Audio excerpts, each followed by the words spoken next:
that was very well covered. And so I suggested, well, why don't we do a little bit of a different topic there? And I thought, okay, how can I try and contribute this with some personal perspective? And about 6 years ago, I was finishing my PhD and getting into this position. And so I tried to summarize here, okay, what have I learned from when you're leaving a PhD program and you're starting a research and extension program in a land-grant university. So I do have a disclaimer here that this presentation is a personal perspective, right? It's some of the things that I have been learning the last few years here and my take on them.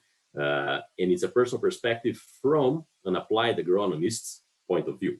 So a couple of important words there, agronomist, and still that's a pretty broad term, right? Because an agronomist can be a soil scientist and can be a geneticist, and so quite a broad term there.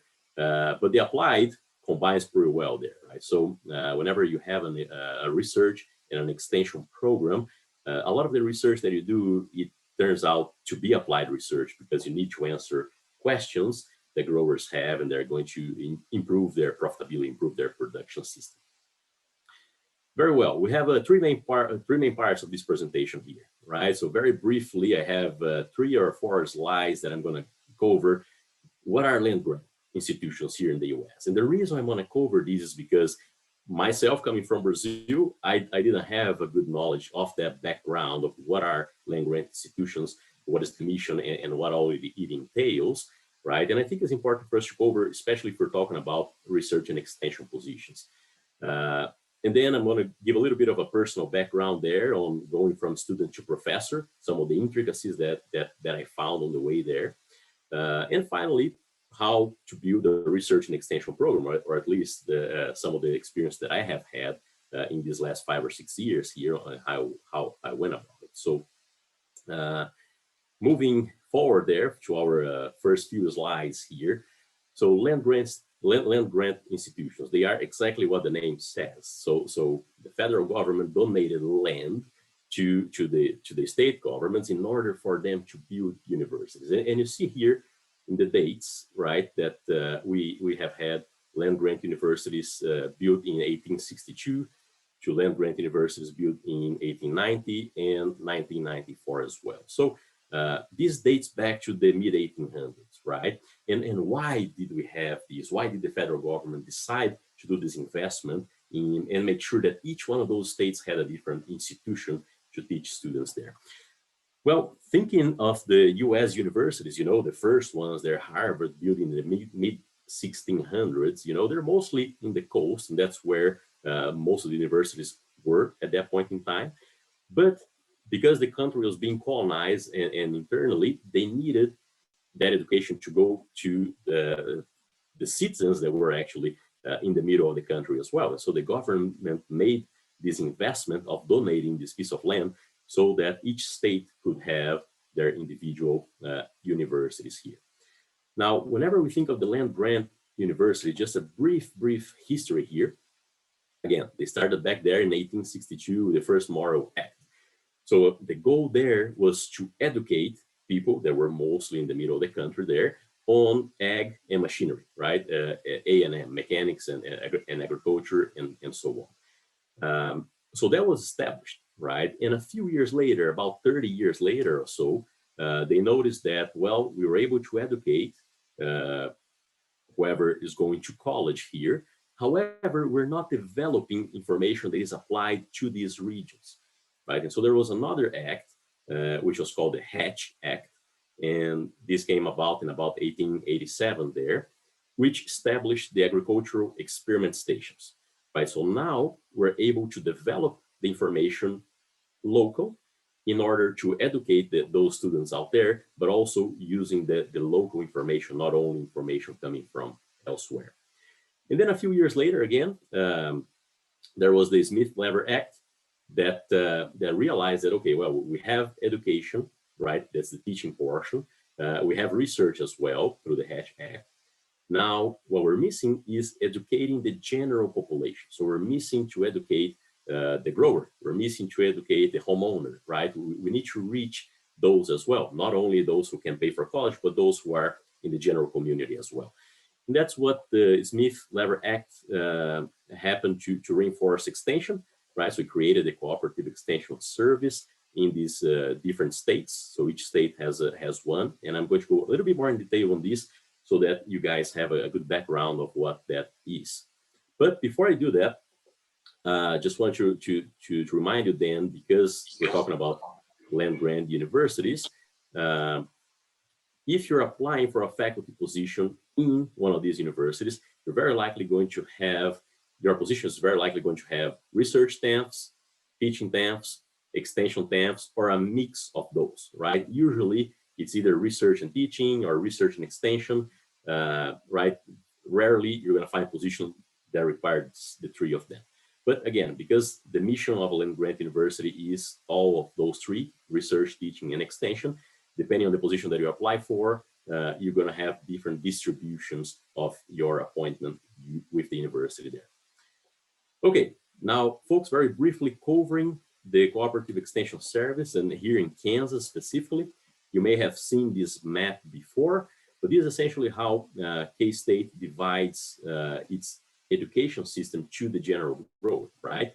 Or to the general stakeholder, not only growers. So we have districts in purple, or we have the counties in white here. And each one of these districts and counties, they have what we call ag agents, right? So that's a person probably who has his or her bachelor in agronomy, or even master's sometime in agronomy. And they are working there to really be the boots on the ground, right? Really be the first line of contact that the grower has whenever the grower has any questions, right? And so if the grower has some questions and wants more information, he might reach out to the county or to the district agent right away. And that agent then, if doesn't have the information right away, might contact either the area agronomists or the extension specialists. So this is how the extension system is right now in Kansas. And again, if you are applying for a type of job that has an extension appointment, knowing how the university that you're applying for works in terms of the extension system is extremely valuable, because you need to make sure that you take advantage of this system, right? As an extension specialist, you need to make sure that you are working with the county agents, with the district agents as well, understand the problems that they have, because they are, again, the first line of context the growers have, so they really understand the problems in each one of those regions. Very well. I mentioned this was going to be brief, but I thought it was important, at least because as a student, I didn't know much about these before. Well, towards the later part of my PhD, I was getting more information on these, but I thought just putting everybody on the same page was good in the beginning here. Very good, folks. Let's switch gears and go to the second part of the presentation now that everybody has on their mind what an extension system is and land-grant universities, right? So here I'm going to get a little bit more personal and give some examples from my time as a student and then as a professor as well, right? But really that transition from being a student, a PhD student, to a professor, what are some of the things that I've learned here in the last few years? So first, what are the major responsibilities, right, of a student? And we're going to talk more about PhD students, but this applies to masters as well, right? So, well, a big portion of your time you're going to spend doing your projects, right? Either out in the field, really taking measurements. You're going to learn a wide array of methodologies and how to perform unbiased research, data management, and all of those things that come with your research projects. Right, and these are a few photos of the time that I was in Oklahoma there during my master's and PhD, and some of the different things that I was working with, from neutron probes to light bars and Giddings probe and harvesting the plots and whatnot. But I think as a student, you have the opportunity to spend maybe 40 or even 50% of your time on research, right? Many times doing the project itself, or just as important, making sure that these projects, that they become products, right? So it is your goal as a PhD student to get those publications out there. But again, with the reminder that you have a large amount of time to focus on this, because that's your main commitment, right? Now, depending on the project that you are participating, you might have the opportunity to do some extension events as well. I believe before I graduated, I had done 12 or 13, something along those lines, events where we were sharing with the growers information about the projects that I was conducting as part of my PhD. As a PhD student as well, then you're going to spend, but this is a minor commitment, right? This might be 2 or 3% of the time of somebody doing their program. Now, if you're a large portion of your time commitment is going to be classes as well, right? Probably 30 to 40% of your time is going to be either taking classes or related to studying for an exam or something along those lines. And then you're going to spend some time as well with student organizations, professional meetings. And if you're a teaching assistant, these can actually take some more time as well. But the message here is what, folks, is that you might have 40, 50% of your time that you can actually dedicate to projects, right? Another 30, 40% of your time that you're going to dedicate to classes. And so it's very, very distinct, right? You have these two very different things that you can focus on, and you can use your time very efficiently in each one of those. And that's a big difference, right? When you're going from a student to a position as a professor or as an assistant professor. So I wanted to cover some of that as well, right? When you're going into an assistant professor position, and in particular one that has research and extension, right?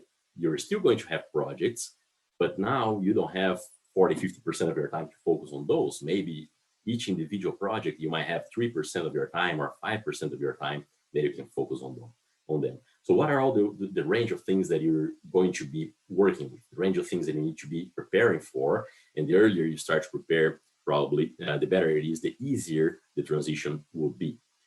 Well, from the research side, now we're not concerned anymore with that specific project and getting that project published, right? You're actually concerned with building an entire program that is locally relevant, right? That growers can relate to and they can be answering their questions. But it's also internationally recognized. On the long run, 5, 6, 7 years down the road, you want your peers from other parts of the globe to recognize your program as an important research program in that area, whatever the area that your focus is. So you need to be asking relevant questions, right? Thinking about relevant questions for that region. Now, the question that I have there is local, right? Because you need to be answering local questions if you have an extension in an applied research program.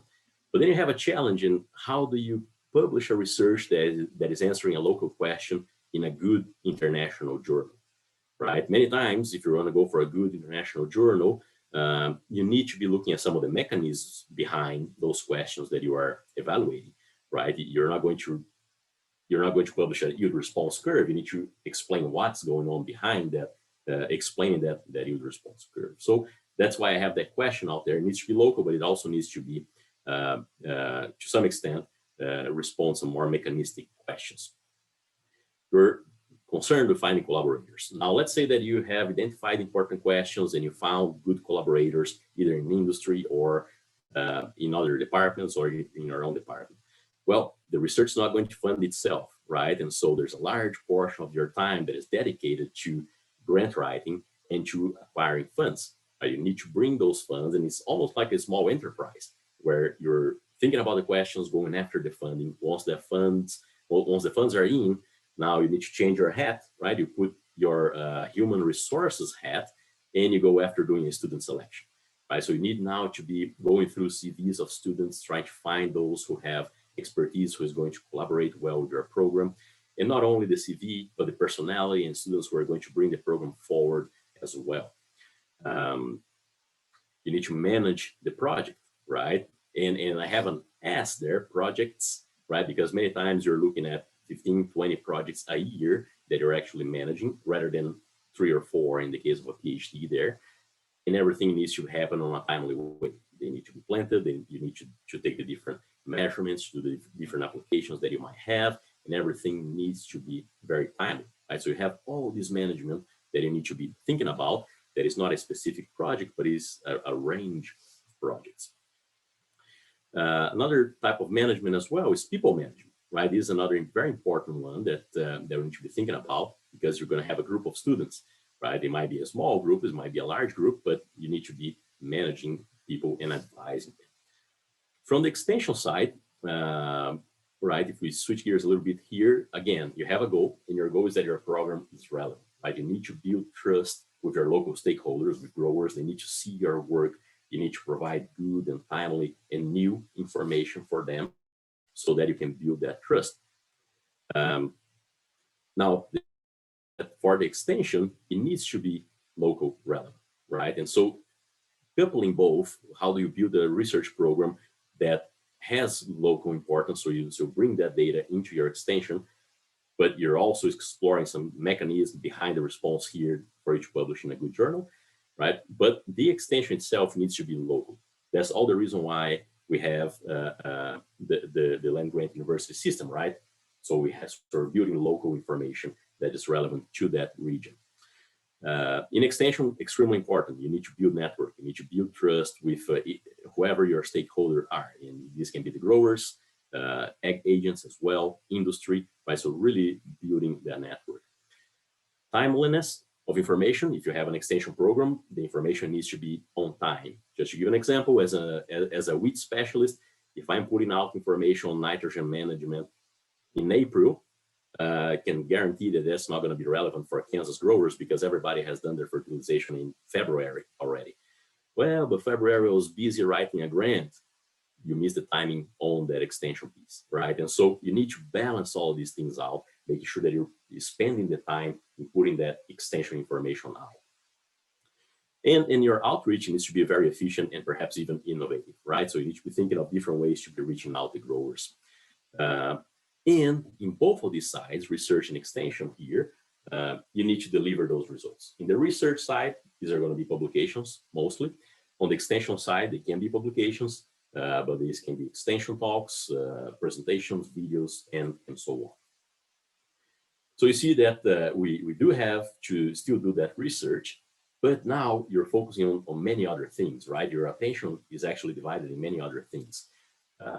And some of the things that I didn't talk about yet, but as an assistant professor also expected from you is, for example, service. And many times, and I put 30% there because that's more or less the weight that is given within K-State to all your service activities whenever you're being evaluated in agronomy. About 30% of that weight goes to service, right? And so it's equivalent almost for you spending 30% of your time in that, which includes several different things, right? You can be a reviewer or an editor for different journals.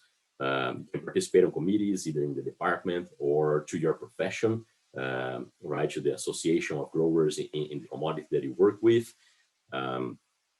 Lead communities in the ASA and crop science and soil science as well. So you see that now we go from participating on those meetings that the societies put together to actually developing those meetings, right? Big difference there. And perhaps one of the things that, at least to me, was the biggest learning curve was budget management, right? One thing that we're not really trained on as grad students there, or at least I wasn't. And you're used to, managing your budget there that might be anywhere on that $2,000 per month, and you're paying your bills and you know how to manage that, right? Now, out of a sudden, if you're successful bringing in grants in your first year, you might be managing accounts with hundreds of thousands of dollars, right? You might have an account there with $200,000 that you need to manage that. And managing it, I mean, how, what, why, and when are you going to spend that money, right? How are you going to spend it, and what are you going to buy? Why? You need a justification to be spending that money. And most importantly, that I even have highlighted there is when, right? And why is it most important? Well, because these funds, they have an expiration date. You bring grant proposal, you're successful bringing a grant in, that grant might expire in 1 year. So maybe that grant, you have $60,000 there, but you only have them until the end of that fiscal year, right? And then if there's anything left there, you kind of need to give that back to whoever funded you. And so managing the time there, it's quite challenging, right? So by far, budget management was probably one of the biggest learning curves for me there, but I did compile a few other challenges associated with this transition, at least from my personal perspective again. So first was this inexperience in accounting as a student, right? And then you go in the next year, you're managing some large grants there. Another thing that I think is a challenge, or perhaps something very different to be expecting, right, is that as a student, again, you have time to just focus on your projects and on your classes. Maybe 80% of your time that you're working, you can focus on those two things together. Whereas as a professor, you're now building a whole program, right? You have all those other things that we already talked about that you need to be concerned with. Another thing that caught me as well is when you're doing your PhD, typically you're going so in depth into a given subject, right? You're like studying the radiation use efficiency of different wheat genotypes released over the last 80 years, right? Something very specific. You're really answering that. You're trying to poke the hole in the bubble of knowledge there, right? In that very specific subject. Now, when you get to extension, you know, the questions are going to come from farmers, and they're going to come from everywhere. You know, the farmers are there in their properties, and they came across something that they never knew, and they're going to ask you about that. And so that was something as well. And I can give an example here. I remember whenever I started at K-State, and this was 2015 in August, 1 week after my start date, I had my first presentation, right? And so my first extension presentation to growers here. And I went there and I talked some of the things that I did in my PhD, which luckily were with wheat as well. And in the end, the first question that I got as an extension specialist here was, well, does it make money if I apply insecticide seed treatment to my wheat seed? And I'll be honest with you, I was so deep into the radiation use efficiency and water use efficiency things of my PhD that at that point in time, 1 week into that work, stepping back and having more of this bird's eye view of the entire production system with questions that might be much more basic, right? Just as this one that I mentioned to you, but I had no idea if it was profitable or not in the environments in Kansas, right? And that's what I answered him. And yeah, I'll get back to you, but right now I can't answer that. And so really going from that very focused point that you have, the very focused research question that you have, way in depth into that subject, into something much more basic and some perhaps much more applied even, that can be, that's a transition that we need to be preparing for. And a few other things as well, right? You're more used to writing manuscripts, you need to change into proposal writing. You're used to being a student and perhaps asking quite a bit of questions, and now you're actually advising students and answering questions. Again, participating in meetings, and now we're going to organize meetings. So several of these differences, right, that I thought to be interesting to share with you guys here. Now, this can be taxing in some people, right? I mean, this can be, you know, the transition can be pretty steep. And as you can see in these two photos here, to me, it was not too steep, right? And myself in the end of the PhD there, and then 5 years later with tenure here, right? Okay, but jokes aside there, you know, the transition can be pretty steep. I think that I tried to highlight the points that for me were a little bit more challenging. There's in the hopes that you guys can use that in your preparation as you are doing your grad school as well. Now, one question that I get quite a bit, and I ask myself this question as well, is should I pursue a postdoc, right? Should I have some transition period in between there just to facilitate really this transition? And the first question is it required, right? And if it's not required, then it's really a personal question, right?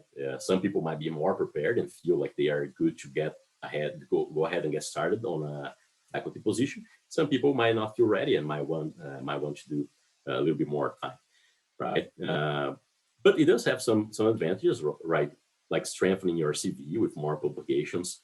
Perhaps depending on the postdoc, you might also have some experience with grant writing, learning new skills, and some experience with coordination of projects and students as well. So perhaps it can be an easier transition. Doesn't mean that you will. If you are into a postdoc that you're simply sitting down and writing papers, you will strengthen your CV, but you're not going to help you prepare in those other portions that I talked to you about that I saw as challenging as well. But I've seen very successful people who went from a postdoc to a research assistant professor position, and that transition made things very smooth when they actually got a tenure track assistant professor position. Okay, so that's a little bit of a personal note there, right? On some of the biggest challenges that I saw whenever I was going through that transition. And now going to the last part of this presentation and okay, building this research and extension program. How do we go about it? And again, this is personal, right? In terms of there, I don't think there's a guideline for you to do that. I'm more sharing with you some of the things that help me and some of the challenges that I have had in these first 5-6 years of my career here at K-State. Whenever we think of this research and extension, I really think of it as a cycle, right? And in that cycle, in the center of it, we have our stakeholder and the education of that stakeholder. We're bringing information so that stakeholder can make better informed decisions. And in that cycle, at least in my head, the way that I see it is that it kind of starts with extension, right? You go out there, you visit with growers and ag agents as well, and you learn what problems they have, right? And once you know the problems that they have in the different regions that you're going to be responsible for, now you bring these into research. So first, okay, let's take a look who have already researched this topic. And if you don't find anything that has recently been covering this topic or these different problems that you found in your extension, then you use that to set your research goals, establish trials, and finding solutions. And again, having in mind that it's not that simple, you need to find funding to do that as well. But you use your extension to find those problems. Then you bring those to your research program to establish goals and establish trials as well and find solutions. And then you're going to bring those solutions back to the growers in extension events, right? And you're going to disseminate those solutions back. So at least in my head, I really see this as this cycle. And again, there's no right or wrong here. It's just different opinions here, right? But this to me, it's pretty clear on a position like this. So in action, if you're building an extension program, what does it look like, right? And many of you might be more involved on the research side, or for sure you're very involved in the research side and on the teaching as well, because you're having classes and whatnot. And sometimes, even if you are in an extension program, you might not be as exposed to the extension side of things just because your advisor might be doing that extension portion of it, right? But I want to share with you some of the things that an extension program, how they look like. So if you're planning to apply for a position like that, you can actually have some of those things in mind. But really, in extension here, and the definition of it is educating growers, again, bringing these research findings to growers. We can discuss several different ways, right? The outlets here as presentations, as extension publications, interviews for radio, TV, and press releases, social media, and so on. And just to give you some numbers, right? Because these can also help you plan ahead. In the position that I'm currently at, it's a 20% research, 80% extension. So I'm expected to do a lot of extension in my current position. And in practice, the way that looks like, so far in these 5 years, 481 presentations. So that means that you're going to average a good 80 or to 100 presentations per year if you are in a position that is pretty heavy in extension, right? Good for you to plan if that's something that you like or not. And if you're in Kansas, you can take a look at this photo there and see that it's probably a tornado coming up in the background. And so, if the weather allows, we're out there and we're talking to growers. Of course, this last year was different because of COVID, but still, usually that's kind of how it looks like, reaching over 20,000 growers in these presentations. And using these presentations, again, to find problems that they have so we can take to research, but also using these presentations to train students, right? So this is an example of one of the master students that we had in the program doing his presentation about his project. And this is a great opportunity for growers to interact with the student, for growers to learn what we're doing in terms of research, and to expose the student to some different experience than just classroom experience there. Okay, in terms of publications, and this is not journal articles, these are extension publications, right? If you're in agronomy, you're probably receiving those e-updates that are released yearly. These are short, straight to the point, timely pieces of information to the growers. But again, in these last 5 years, over 300 of those, between those and number of extension publications, and about 300 interviews as well. Why am I showing you these numbers? Again, a position with 80% extension requires a lot of your time, a lot of your presence out there with the growers, right? And either in presentations or in this type of extensions. And this is part of the reason why you just don't have time to focus 40 or 50% of your time in a research project, right? The research project, they're going to be done by the excellent students that are working with us. But again, I need to manage that. But my time I'm actually spending trying to educate growers in different formats, right?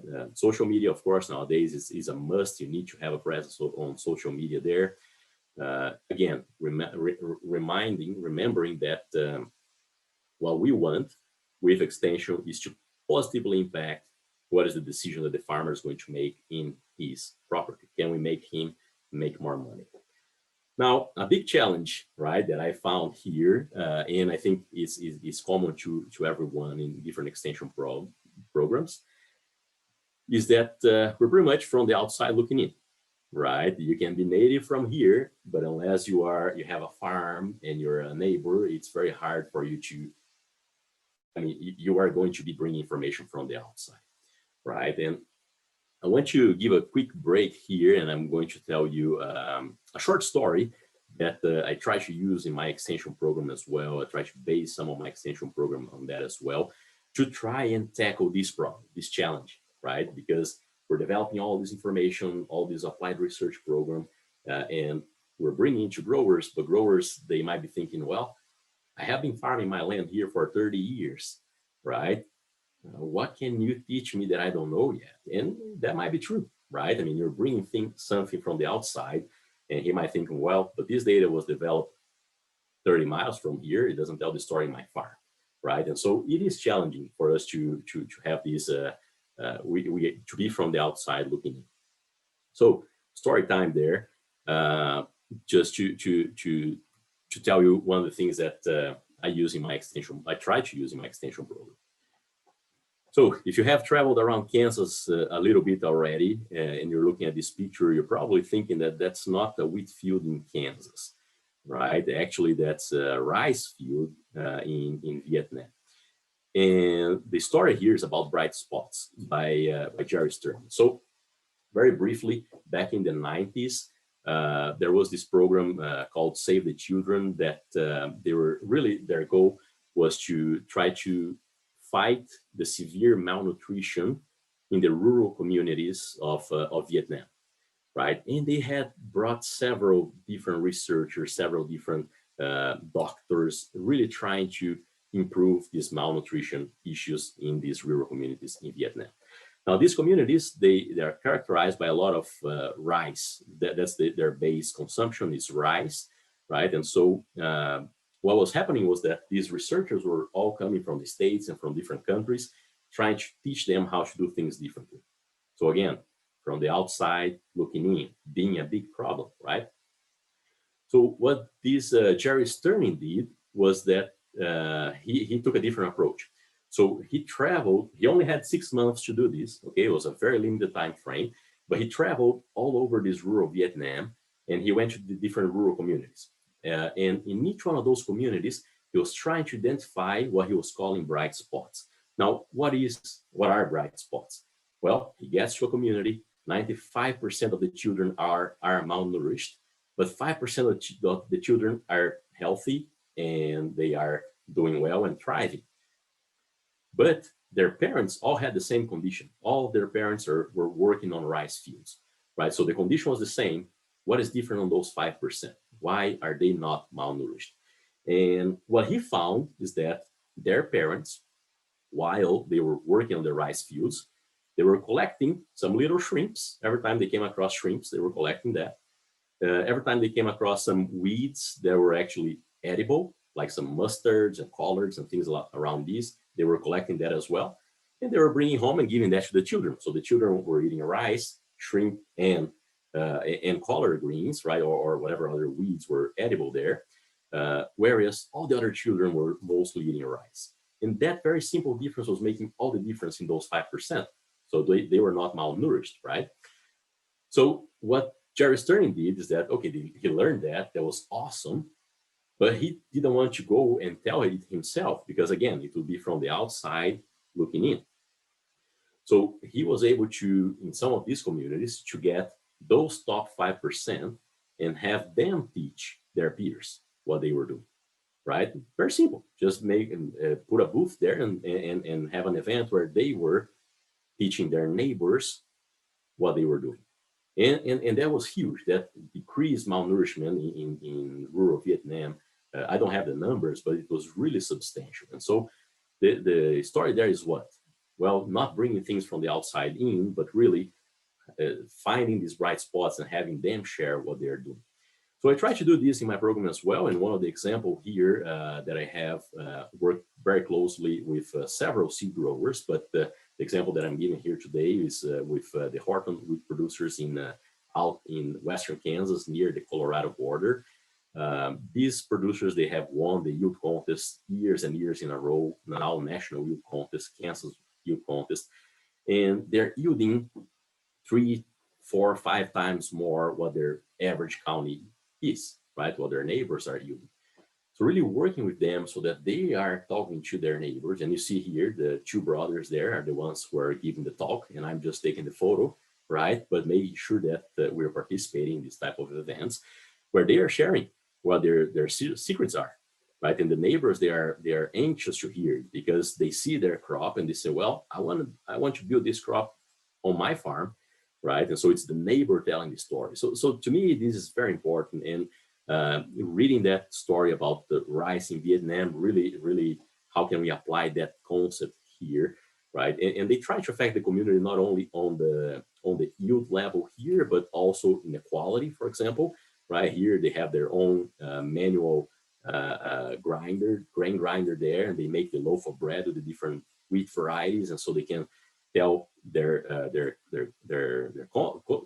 customers which varieties is also going to make a better loaf of bread, right? So really trying to find, once you are out doing your extension, who are the influential growers that you can work with, so they are also going to share that information with the general community, and so you can expand your reach that way. Very good. So let's bring it home now and try to show some of the, we have had several research projects since they start here, probably over 50 or 60 different research projects that were either already terminated or currently ongoing, right? But I'm going to select one of them to share because I think it really shows that interaction between the research and the extension very well, and how it can actually build your research program on subsequent years, right? And so, and this is how can we assess the local needs through and improve our recommendations as well through on-farm surveys. Right, so this is a project that my PhD student Brent Janish has done for 3 years here, where he essentially went out, sat down with growers, and did a survey of management practices adopted in their commercial wheat fields. Right, so he was really just sitting down, perhaps having a coffee there, and getting very applied information here. So for field A here, when was it planted? What was the previous crop? What was the variety? All the way to, all the information for management in that field, as well as 2, 3, 4 other fields for that grower, right? All the way to the fertility management, fungicide management, and grain yield. Now we collected data from about 700 fields, right? A little bit short of 700 fields, mostly in the wheat growing region. So you see there in green, you have the wheat growing region in Kansas. In yellow, the fields that Brent surveyed. And so this was very interesting for a few different things, right? The first, we can tell, okay, what's the yield levels on these fields that we're looking at? We range it from 5 all the way to 106 bushels per acre, averaging about 57. But from a research and extension perspective, this was important because we were able to quantify the rate and the adoption of different management practices in different regions, right? So for example, what was the average sowing date in that region, the average seeding rate, how many growers use insecticide, fungicide seed treatment, how many growers use no-till, and so on. So really having a snapshot of how growers are managing their fields today. And that's important because then we can actually find where we can improve, right? But not only that, the type of survey also kind of allows you to find management practices that are more associated with yields in that region. In this case, for North Central Kansas here, nitrogen rate was extremely important, right? Higher nitrogen rates were leading to yields that were above average, so 0 being the average here. We also had some insecticide seed treatment, fungicide, and the absence of phosphorus fertilizer were actually the lowest yielding fields there. Okay, so when we're talking about the on-farm surveys here, they allows us to find some associations between yield and different agronomic practices. So from a research perspective, they are interesting. But they also allows us to establish rapport with these growers and with the county and district educators, right? So you really go together with their research and extension in a very attractive way there, because you really you can really interact with growers in a one-to-one basis there. Again, it allows you to tell what's the snapshot of management adoptions today in the state. And this is interesting because if you are in a research position and you do this survey again in 10 years, you can measure what was the impact of your program, right? How have your program changed the average baseline from 10 years ago as compared to today? But not only that, you can actually use what you found in your survey to go out and do replicated trials that will follow up in to your survey. So whenever we think of replicated trials, right, in agricultural research, that's usually the way that we do things. We go out there, establish different treatments, and we can establish cause and effect relationships there. So that's the way that things are usually done. So things are very clear cut. These caused that. So essentially, that's the right order to do things. It's essentially like you, as John Oliver would say, is like you getting a chicken and going from the chicken to the nuggets, right? I mean, it's the right order of things. With this type of on-farm survey, sometimes we can get something that kind of goes the other way around because we have a shotgun approach, right? We go out there, we collect as much data as we can, and we try to learn from the data later. So sometimes it's like the other way around. We have our chicken McNuggets there in the end, and we're going to try to go back to our chicken. And sometimes it can look like something like this, right? Probably it's not going to be a perfect answer, again, because we don't have replicated conditions. So what we can do with the surveys, however, is learn from them what growers are doing and what growers are not doing. So we can actually try to replicate that in the field and answer, okay, how often is this management practice actually going to be profitable, for example, right? So this survey actually created several follow-up trials. For example, trials looking at wheat variety by nitrogen rate, wheat variety by fungicide management, nitrogen by sulfur interactions, and perhaps even how often is it more profitable if you're managing like the highest yielding growers, right? And just to give you some examples here, because we're going now into the applied research part of the program and how we make it apply, but also perhaps publishable in a good journal, right? So in this wheat variety by nitrogen, for example, we're going out in the field and really exposing several different varieties to different nitrogen rates. This is a project that Nicolas Giordano is leading, master student, very visual differences in the field, all the way to the harvest maturity as well. And from a grower perspective, okay, what are we answering? Do different varieties require different nitrogen managements? And so far, if we look at low yielding environments, seems like they are very, very similar in terms of nitrogen requirement. The same thing on high yielding environments as well. The nitrogen, the rate available necessary to maximize yields there were actually pretty similar among the lowest and the highest yielding varieties. So for growers, we're answering, you probably can manage nitrogen similarly to all varieties. For a student, we're going to try to answer, okay, so what is the physiological process behind these explaining these very different yields at the same nitrogen level? Is it more post-anthesis nitrogen uptake, or is it a better utilization efficiency of the nitrogen, or is it simply lower protein, right? We're giving up on protein. So trying to answer these more perhaps theoretical questions so that we can publish this in a good journal. Kind of same thing with the fungicide, right? We have here resistant variety with and without fungicide, very similar green canopy cover. If we go to a susceptible variety, the difference in green canopy cover between fungicide and non-fungicide is huge. And then these made us start a new project in collaboration with the plant pathology department, where we looked back all the way until 2008.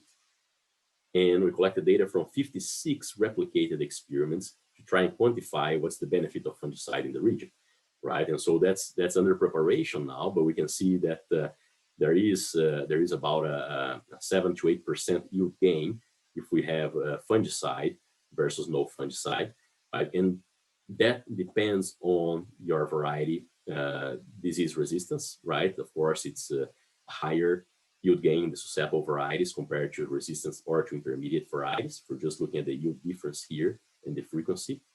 So you see that this is now a project that was research and extension with a survey. It's now providing us more information for us to do follow-up research. And in this case here, okay, what is driving these responses, right? From a weather perspective, what is driving the fungicide response? Well, a lot of it explained, about 30% of it's explained by that April and May precipitation, right? That yield gain to the fungicide. Also from the genetics perspective, right? If we look at the disease rating of those genotypes, and then in red we have no fungicide, and in blue we have with fungicide in an analysis of covariance here, we can see that the yields are about maintained if we have a fungicide, but without fungicide, they go down as your disease susceptibility increases. So you see that we're getting that very applied research project, and we're turning it into several other projects that are answering questions the growers want to know, but also things that we can go out and publish. Same thing goes for projects with sulfur. Here's an example of a field research. This is by Brent Janish again, with the only difference between these two plots is 20 pounds of sulfur per acre. So you can see a huge difference in biomass and in the yield components as well there, right? If we look at the yield response, then kind of obviously here, the black line being our zero sulfur, no response to and here we have our nitrogen rate. So no response to nitrogen as we increase our nitrogen rate if we don't provide sulfur. But once we provide sulfur, regardless of the rate here, we can now see much higher grain yield and a response to that applied nitrogen. With the caveat of low organic matter sandy soils, we go to high organic matter and silty clay loams or silty loams. Now we don't have that sulfur response anymore. So we see that we go out there and we're trying to apply to respond some very, very applied questions to our growers around the state. And finally here, of course, we can try and develop how management practices based on how the bottom growers were yielding versus the average grower versus the high yielding growers, and go out there and replicate that in the field. So try to show here for you folks both the research and the extension side, and try to put things together, right? At least how I have been doing in the program. Just one final thought here that is extremely important in all of this process, to build relationships, right? And not only build relationships with other faculty members, this is essential, and I'm not even going to get into that, but with the commodity groups, right? With these commodity groups, there are growers who are actually investing their money into research, and so we need to have good relationships with them. With the extension agents, where the boots on the ground of the extension system out there really interacting with growers. And with industry partners as well. Nowadays, the university needs to be interacting with the industry so that our research is relevant from their perspective as well. And we are, at least from a wheat in Kansas, in a relatively very good place, in that we have the Kansas Wheat Innovation Center right here in Manhattan by the stadium there. So it's very handy and extremely helpful to have the wheat growers housed here, and that really allows for a lot of collaborations there. And then, of course, always making sure that you have a good group of students, right? This is a picture of just highlighting a group of students that we had, I think, back in 2018. But really, so far, we have had about 3 PhD students in the program, 5 master students, and 32 visiting scholars. So really having a good group of people who are proactive and who are happy to be there and helping and working, that makes all the difference as well. So Luana, for me, that's what I had in terms of information. I hope that, again, there was no whenever I was putting this presentation together, there was no clear roadmap, and it just said, okay, well, let me try and share some of the things that I've learned in the journey so far in these last 5-6 years, and hopefully you guys can take advantage of some of that information. And of course, I'm happy to take any questions if there are any, or comments. Oh, thank you so much, Romulo. That was great. If anybody has some questions to Dr. Lollato.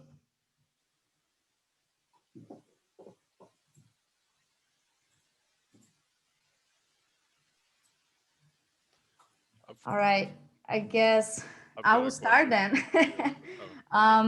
So, Romulo, when you start your position in the very beginning, what do you think were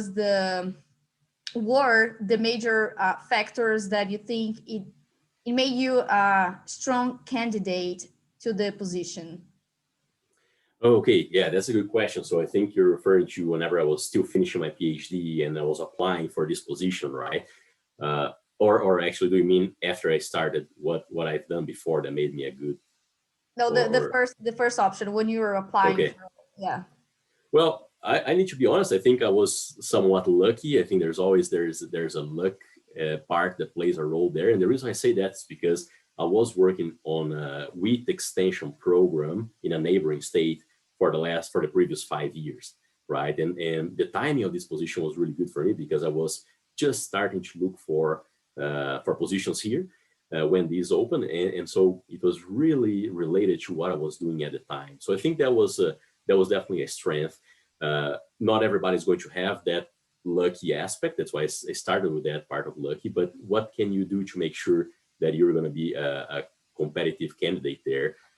Right now, your responsibilities are, again, bulk of them, classes and projects, right?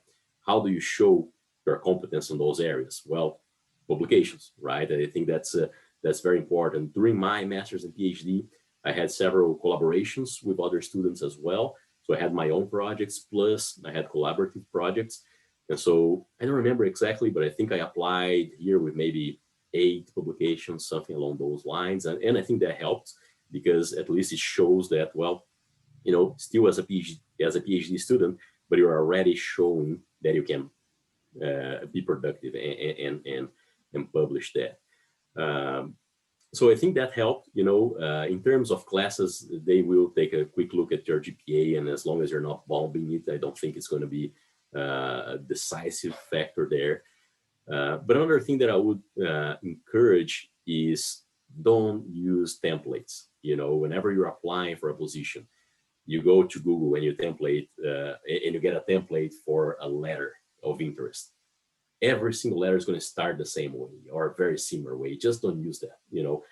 Having been in committees that we're selecting candidates for positions in K-State here, whenever I started sometimes you have a good candidate with good CV and whatnot, but if the letter is just like a very template type of letter, that just like throws, to me at least, I never liked those. Do your homework in that position, learn not only about that position itself, but what all resources does that department has to offer, right? And so just to give you an example, when I was applying here, I believe I wrote something related to the collaborations that I could do with the Kansas Mesonet, right? How I could use their data to help me have better information to the growers about management things, right? So for example, freeze damage, right? How can we inform growers? Well, we look at the Mesonet data, we try to quantify what's the probability of freeze damage. And so do the homework and go beyond just those templates. That really catches the eye of somebody on a search committee if they can really say, oh, wow, this person really put some effort into getting to know the department, getting to know the resources available. Great, thank you. Hi, Dr. Lollato. Nice to meet you, and thanks for your presentation today. And I'm Yujo from Dr. Guihua Bad Lab, and doing the wheat genetics on the FGB relatings. Also, I do some research on the green yield, especially the special green yield components. So I planted my wheat materials in Hayes, Rocky Ford, and Ashland Bottom. every year. But I have no the records of how much the fertilizer were applied and when they were applied. Now, when they are watered. And so I need their data because there is significant genotype and environmental interaction. Last year, I found that my material in haze and compared to the ashland bottom, the pairings phenotype were opposite, like the Jagger. The Jagger's green yield in haze is lower than in ashland bottom. They are opposite compared with my greenhouse result. So I guess maybe there is an interaction with the field measurement between their genotype. So I'm very, I want to know where can I get their records. And also I read the e-update from the agronomy every week. That's very, very good and give me lots of help. I really like it. So could I get some data from it or online? Yeah, so I think there's a couple of questions there. So first, nice to meet you as well there. So I guess if I understood right, the first one you're more interested in, you have different management practices adopted in your different fields, and then you have one field in haze and another one in ashland bottom. So the environments are going to be very contrasting on those two situations as well. Especially last year that we had excellent growing conditions in ashland bottoms, and haze we have extremely dry conditions, right? So I would expect a strong G by E in those conditions. Whenever we put the management practice there, it's very hard because in your case, your management is going to be nested with environment, right? So it's all confounded there. You don't have in each environment different management levels. So you can't really disentangle the G by M in that situation because the environment and the management, they're essentially nested there. But definitely, I would expect a significant G by E in a year like last year. If you have some older genotypes like Jagger, I don't know how much information you're going to be able to find there. I'll be happy to work with you more individually. So if you want to shoot me an email with exactly what you had in mind, I'll be happy to help you out with that. So. Okay, thank you.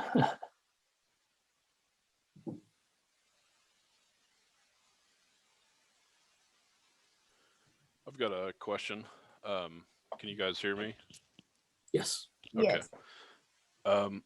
So kind of at the start of your presentation, when you were going over the different stakeholders where you have, maybe county level extension agents and then producers and all that stuff. And here in Kansas, we have quite a few different districts, and you showed a map with that. And I was kind of wondering, this is something that I've run into a little bit just on the working with the soil testing lab.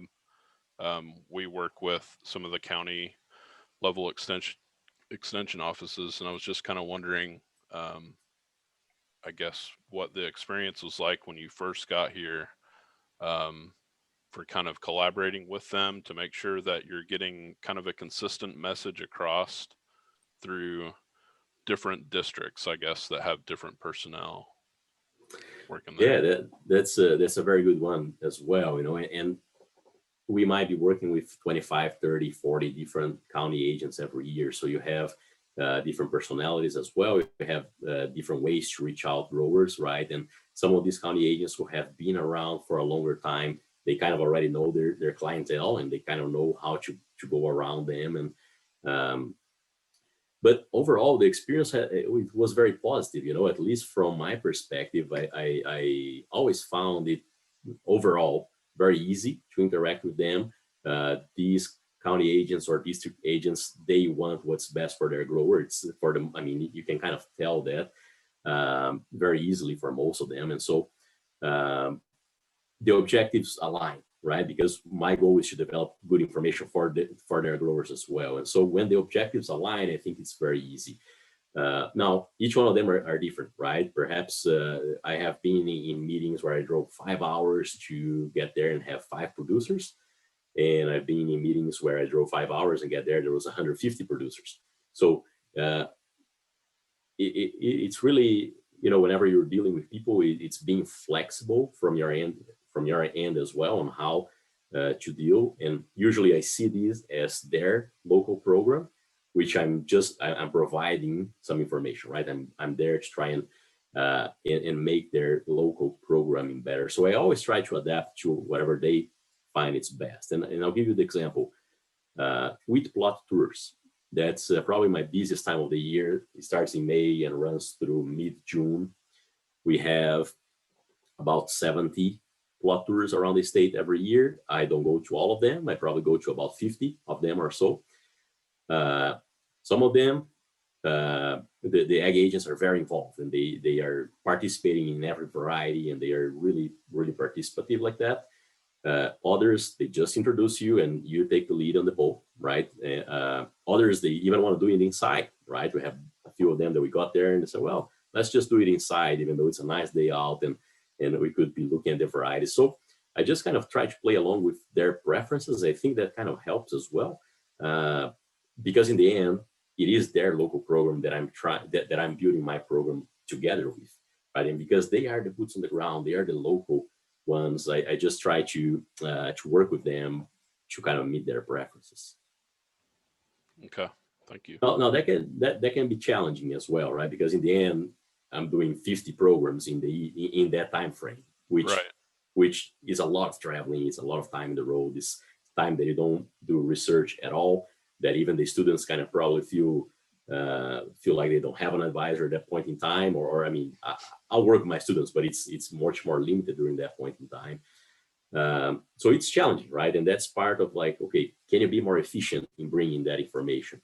And then you might get into some issues like, okay, I want to be more efficient and I have regional meetings.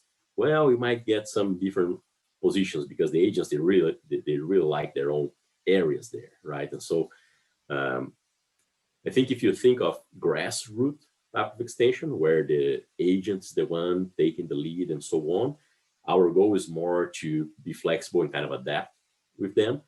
If we're talking more of like a top-down type of extension where you want to do things that are more efficient to you, and so we want to do only 10 plot tours around the state, so we need to be bigger and so on, that's going to require more interaction with the agents, make sure that you're coordinating things, and you might get in a little bit more divergence of opinion in that Right. way. Okay. And I have one more question. So when I remember Brent's presentation, and specifically when he was talking about his on-farm surveys, what did the logistics of that look like? I mean, how did all that get set up? That's a lot of fields. I imagine you're kind of working with maybe even the county extension people and saying, hey, do you guys have any farmers that would be interested in participating in this? Or I'm just kind of curious on how that worked out. Yeah, so the setup for that, so we have the wheat plot tours is the busiest time of the year, and then the second busiest is pre-plant wheat meetings, right? So that's in the month of August, where we have about 20 meetings around the state. So I started with that audience. On the pre-plant meetings, I was sharing some data from other states that have done research on surveys as well, other crops, and I was trying to convince growers, hey, this is important, let's do this for Kansas as well. And so I was passing out a list, right? And growers were signing up. Whoever wanted to were signing up. So, out of those 20 meetings, it was something very interesting because quite local as well. Perhaps I was doing a meeting with 20 growers and I got 15 names. And then I was doing a meeting with 150 growers that I got 2 names, right? So it was very unpredictable and very local as well. So that was the first step at getting their information in order for us to contact them, was in those pre-plant meetings.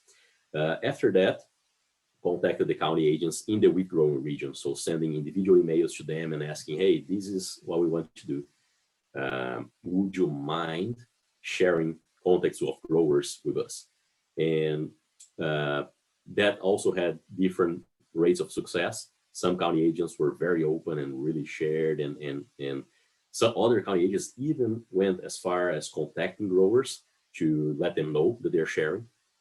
We have a similar project going on with alfalfa that Kaylin Fink is leading, and that happened on her project as well. Some county agents even called the growers to let them know that we will be calling. That really helped with the rate of participation. But really, those were the two main approaches. Pre-plant with meetings, passing out lists after showing information on the potential that data had, and then county agents sharing their contacts as well.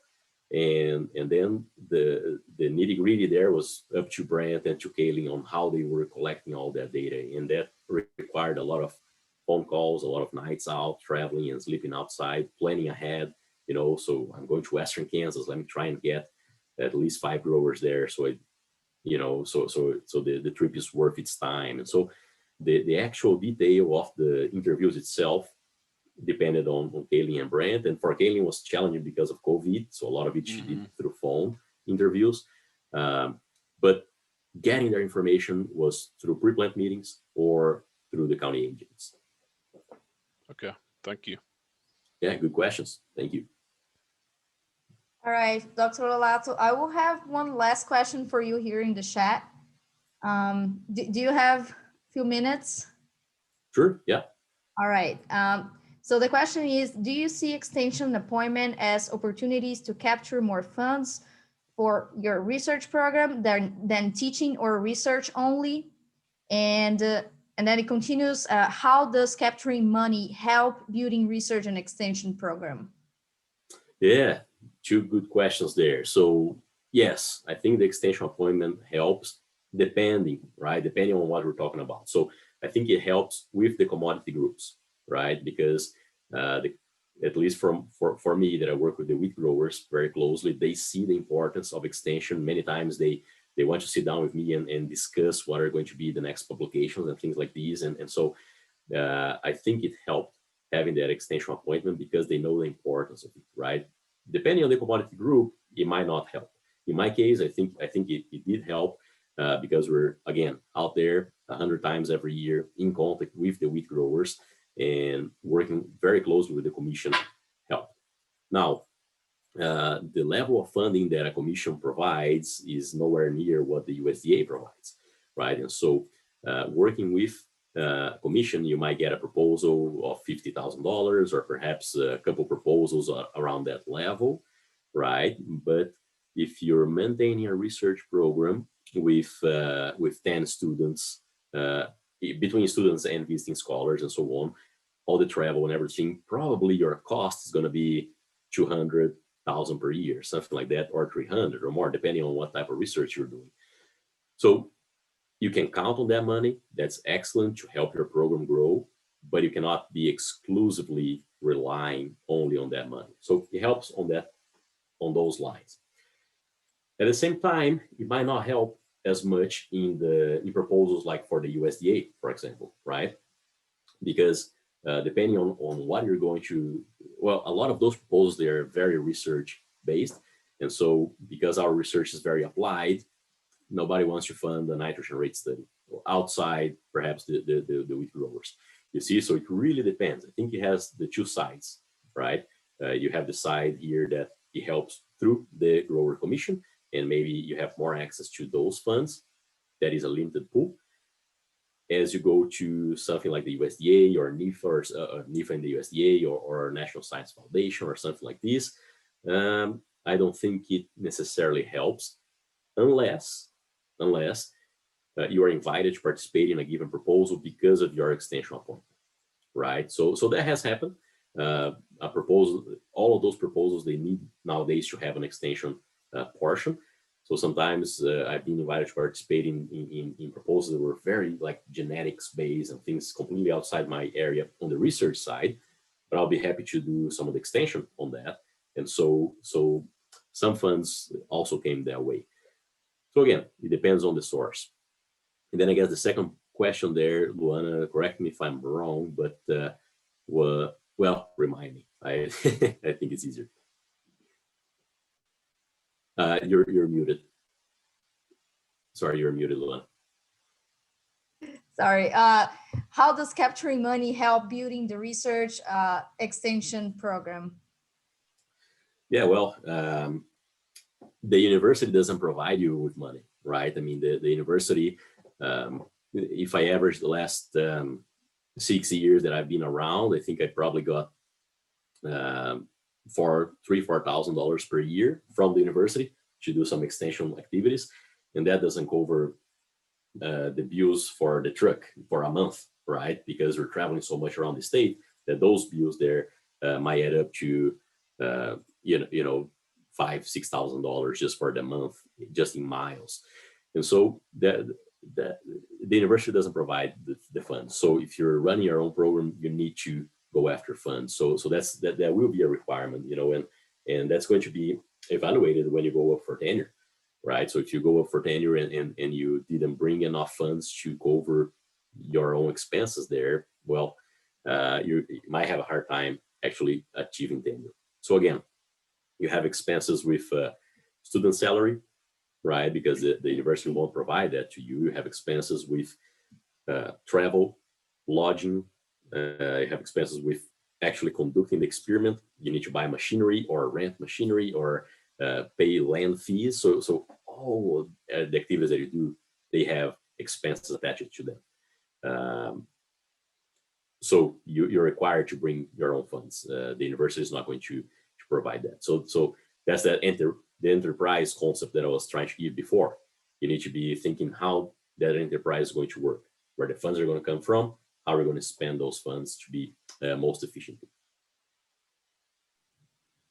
Well, I guess with that, we can finish here. Again, thank you, Dr. Lollato, so much for the presentation. I'm pretty sure it was very helpful for a lot of the crew that's starting or finish the PhD program and plan to start a position in academia. And we are here whenever you have some great ideas like this one to give presentations like that. Thank you so much. We appreciate it. Well, thank you very much, Luana, and thanks everybody for sticking around to the end there. Feel free to reach me out if you have any questions as well. So, thank you. Thank you. Excellent presentation. Thank you.